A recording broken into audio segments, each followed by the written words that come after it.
President, may I just ask our dear chairman, ang ating masipag na chairman, some clarification. So yung committee report that you submitted after the committee briefings, yan ang basis natin today. Correct. Correct Okay. po. And we started, I think, tama ba, 11 days tayo nag-interpellation? Tama po. Okay. So are you saying walang amendments after the 11-day interpellation? Meron din po. Meron pong mga amendments din po. No, because I'm a member of the committee, I don't remember a meeting where we discussed the amendments to the committee report. Meron din pong mga amendments na ipropose. Yes. Di ba last day po tayo nag-interpellation Friday? Friday. Oh, Correct. after that, hindi nag-meeting ang committee. Hindi po. Hindi po. So sino nag-decide sa amendments? Ang today po ang ipropose ay mga individual amendments. So yung committee amendments was naka-subsume na po doon sa committee report, Mr. No, President. so again, just That we passed. no, so that I've been clarified. The committee submitted a committee report Correct. that you sponsored. Yes. Okay. Mr. President. From that time to today, may amendments ba ang committee? Wala. Wala na po kasi committee amendments, ang committee amendments nasa committee report na po. No. So lahat ngayon is Yes. individual amendments. You're talking about the committee report that you filed and you sponsored. Yes. Okay. So what I'm saying is that useless pala yung 11 days natin. Kasi kaya nga tayo nag-interpellate nun and kaya natin sinasabi sa mga vice chairman na to consider kasi nga ipapasok sa committee amendments yon. So are we saying that exactly etong binigay nyo na summary plus the soft copy? I understand the soft copy kasi kung titingnan mo yung mga libro, ang kakapal nun. And of course, I congratulate you for that innovation and I heard you got a lot of students, you, di ba, nag-AI and hinimay nyo yung budget. But I'm saying is that kaya tayo nag-interpellation para nga yung committee ma-present sa buong 24 and based sa interpellation, pagtingin ng committee tama, magko-committee amendments. Yes. Sir, if you're saying no committee amendments, does that mean that none of our interpellation hit the spot? Actually, ang committee amendments po came in the form of the committee report. No, Yun po Mr. yung Chairman. aming sinamit. No, the committee report was your amendments to the GAB. Yes, tama ho. Yes. So what we're talking about here today, the committee amendments, is the amendments to the committee report. Yung amendments po to the committee report will come in the form of individual amendments. Yes, so I'm clarifying. So there is no committee amendments. Wala po. Yes, Kasi yung committee report po is the committee amendments. So if there's no committee amendments, that means that none of our interpellation hit the spot. Because if many of the vice chairmen, even the chairman, when we were making the recommendations, halimbawa sa akin, dun sa anti-stunting, was saying, yes, we'll look into it and everything. So kung walang committee amendments ngayon, that means we went through the process, the 11 days, but we weren't really talking about it. And there was no committee meeting to discuss nga na walang committee Actually amendments. po, ang process, the committee report is the committee amendments. Kasi in-amend ho ng committee yung General Appropriations Bill. So any succeeding amendments will come in the form of individual amendments. Let me correct that, Mr. President, and you correct me if I'm wrong. No, in local bills regarding taxes and appropriation bills, we have to wait for the House of Representatives. So based on their bill, you have a committee hearings, in this case briefing para hindi tayo mahuli. You submit a committee report. But when you submit the committee report, may period of interpellation. After the period of interpellation, period of amendments. So dun sa period of amendments, meron pong committee amendments kung nakita yung committee, yung point ng individual members. So unlike an ordinary bill, we have the Senate version. So hindi nyo ina-amend yung sa House. Kasi Senate version kaagad eh. So yes, you're correct that this summary here amended the House version, the GAB. But it did not amend your committee report because, Mr. President, we agreed several individual meetings. You had caucus sa groups natin that iibay natin yung proseso and we will make it very transparent. So if what we're saying, Mr. Chairman, I'm saying this with all due respect and I appreciate the work you're doing. If you're saying now that eto na rin yung amendments from the House, I want to point out that parang baliwala naman yung interpellation. Now, having said that, kung eto na yung sa House, in the spirit of transparency, I'd like to know who moved. So for example, no, sa Department of Education, it's good na dagdagan ng 78 billion. Sinong nag-propose nito? But for example, sa state universities, 9B lang. Punong-puno. At saka yung iba per unit napakababa. So hindi maka-keep up yung state universities. If you look at DNR, nabawasan ang budget ng DNR. That's part of why binabaha tayo. It's not only flood control. It's also because of violations to not only rules and regulations of DNR, but because of going against nature. If you look at DPWH from 880, naging 624 sa House, binawasan pa natin ng 55, when all the economists are telling us that yung fastest at best sa ating ekonomiya ay infrastructure. If you look at DSWD, I admire you na kahit ito'y departamento ng kapatid mo, 31B ang nawala. But I think isa sa pinakakailangan natin ngayon yung DSWD. So I can go on and on, Mr. President, but if we're going to say full transparency at eto na yung committee work, wouldn't it be fair that malaman natin? Kasi like ako, ni isa dito, wala akong amendment. Ni isa dito. But I'm a member of all the committees and subcommittee. But no one ever, I was invited to all the briefings, but I was never invited to make the amendments here. So I was thinking, may committee amendments ngayon, and then we can discuss it and vote on it, di ba? Actually, ang nangyari pong process ay because this is a revenue measure, so it emanated from the lower house. At nagkaroon ho tayo ng mga budget briefings and then nagpadala ho tayo ng notice to everyone in writing that a technical working group will be formed. And may mga senators na nagpadala ng mga amendments nila. Yung mga staff rin ng mga senators were also there. Para mag-share nung kanilang mga inputs kung gusto nilang mag-amend. And then at the same time, the Vice Chairman also submitted their committee reports, yung subcommittee reports. So all of those kinonsolidate ho natin during the technical working group. So that became the committee amendments through a committee report. Since this is a revenue measure, all amendments by the committee will come in the form of the committee report. So the succeeding, ito pong ginawa natin naman sa plenary, kung meron pang mga iba pang amendments, it will come in the form of individual amendments. Let me clarify, Mr. President. It's an appropriation bill. Yes. So sorry, it's an yes. appropriation bill. So Sorry. the same, kasi chairman ka rin ng Ways and Means. So the same process, Tama, Mr. tama. Chairman. Yeah. Okay. But the thing is, we're talking about the amendment from the GAB, not the amendment from the committee report. And if So be it. Kung yun po ang pleasure ng majority at yun ang proseso. But 'di ba, sabi nga po, you cannot be half a gangster. You're either a gangster or not, 'di ba? You cannot be half a person who believes in values, 'di ba? You believe in it or not. So either we believe in transparency or not. So if we're going to ask members now propose their individual, maliliit yun eh. So hindi ba dapat malaman natin kung sino ang nag-propose ng mga to at ang proseso ng pag-approve nito.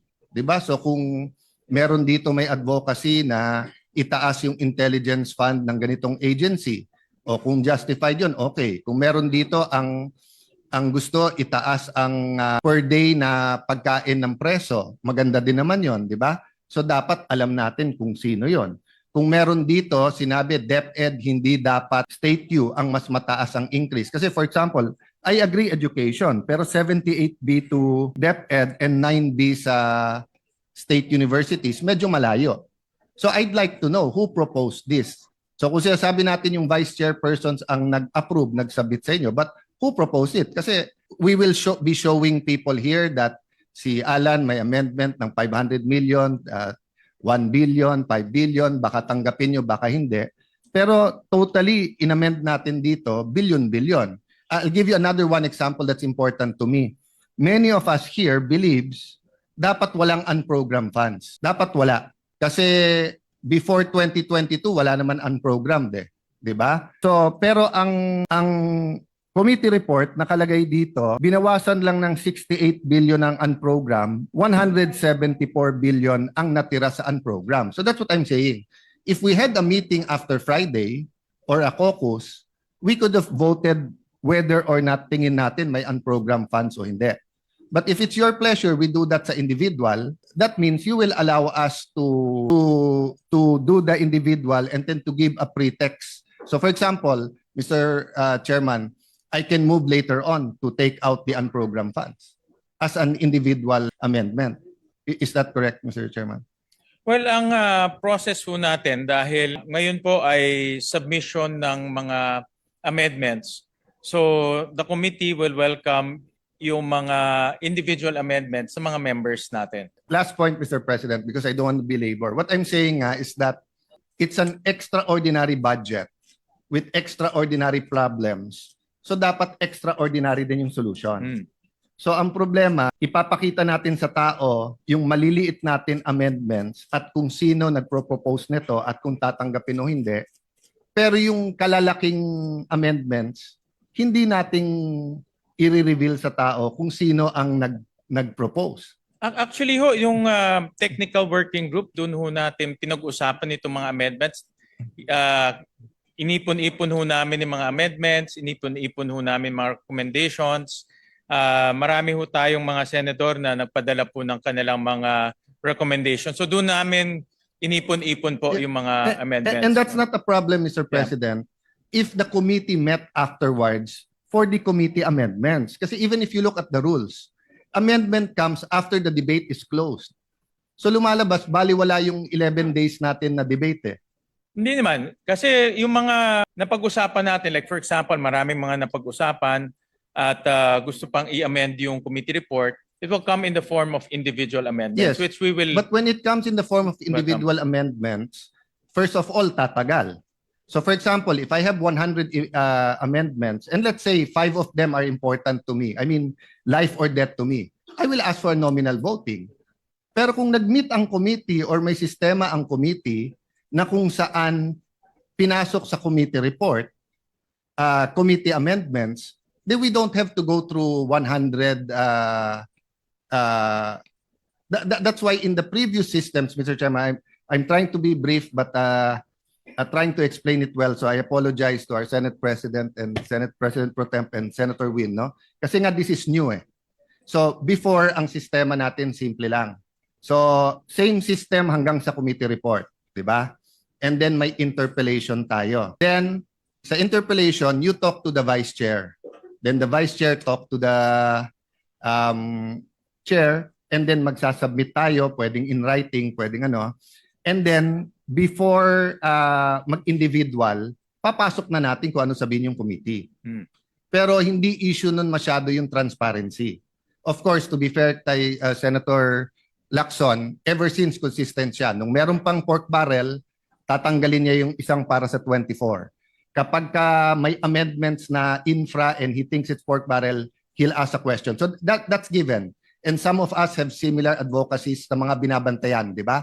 Maglalagay ka dito, hindi dapat. Okay. But in general, yung proseso natin allowed our participation at every point in time and then through the leaders. But ngayon, hindi. Kasi ngayon, I'm not saying it's a bad budget, but ngayon, we're basically passing exactly the same committee report before the debates, despite many, many good points sa debate.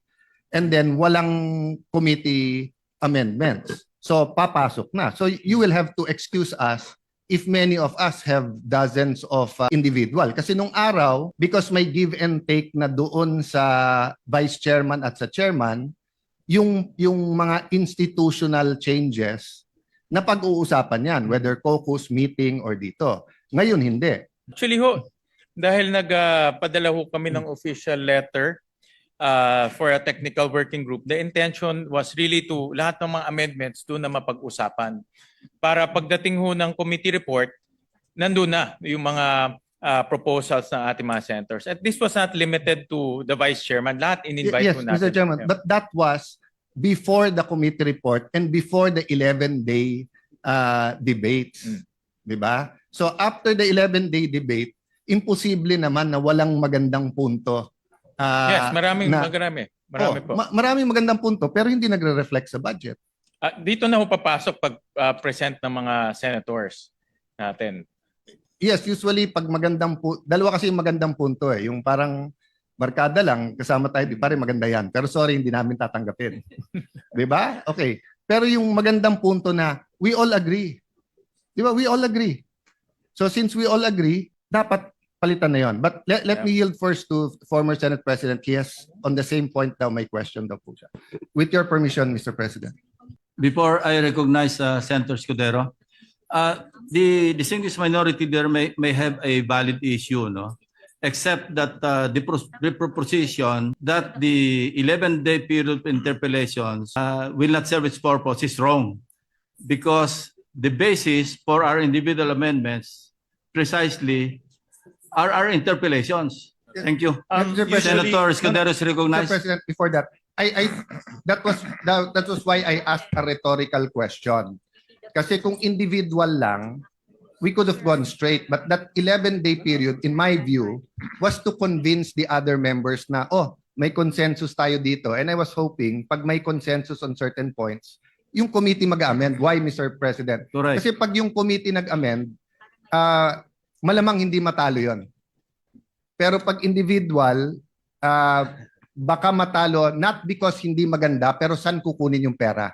But I think we agree, Mr. President. I'm just saying I think we're that, on the same page, except yes, that to say na pointless yung 11-day Yes. period of interpellations. I that's will not not an agree to that. assertion. That's a rhetorical question na kung Yeah, walang thank you. committee, does that mean? Thank you for Anyway, that clarification. Senator Escudero is recognized. Thank you, Mr. President. With the indulgence of Senator Cayetano, our minority floor leader, nakasanayan po kasi natin na kapag may mga punto para mabawasan na yung debate, minsan yung chairman na lang ang nagpo-propose through the period of individual amendments nung mga amendment na pinanukala nung nagdedebate. Pero ngayon, ang proseso na gusto ng ating ginagalangan chairman ng Committee on Finance, lahat padaanin na sa period of individual amendments, doon ipasok at dito niya pagpapasahan kung tatanggapin niya o hindi. Tama po ba? At kung may contention, ayaw niya, pagbobotohan sa plenaryo. Pero ang tanong ko, nagalang-galang na chairman, in the interest of transparency, is it written in any portal who proposed the changes to the HGAB in the committee report? I'll give you an example. Out of the blue, yung Cagayan State University, pinroposa ng 77 million na dagdag. Pero yung katabi niya sa rehiyon na yun, Batanes State College, wala. May I ask, who proposed the 77 million increase? Is that in any of the portals that we have right now? Again, in the interest of transparency. Actually, yung mga proposals, we took into consideration rin yung mga proposals ng mga agencies. Diba, as we always practice, mga agencies po magpapadala ho dito ng mga recommendations, what to increase, what to augment.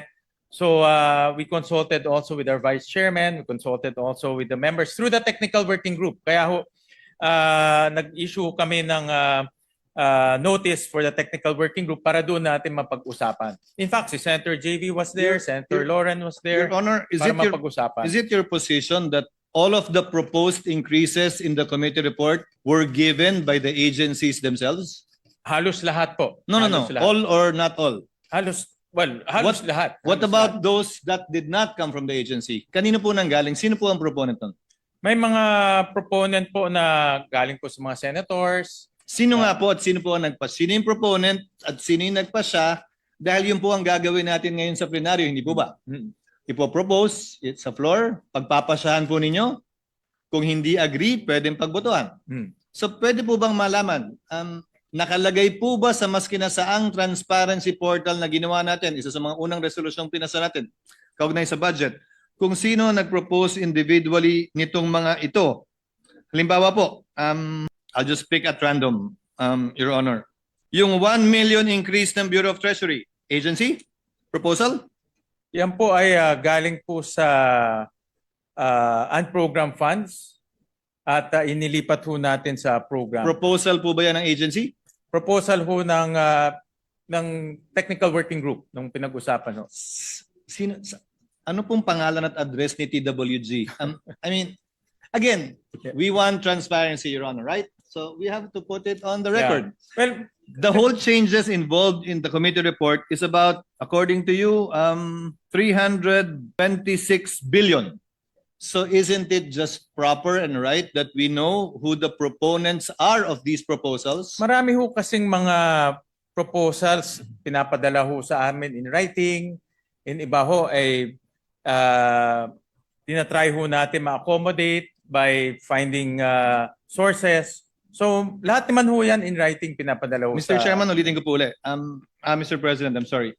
Wala naman pong problema eh.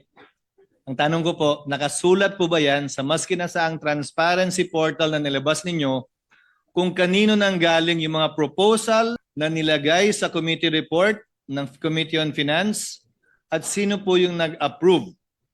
Hindi po pwedeng, alam mo yun, komite, Nakuha po. Opo. So again, at random, I presume the increase in the I'm choosing at random, Your Honor, really.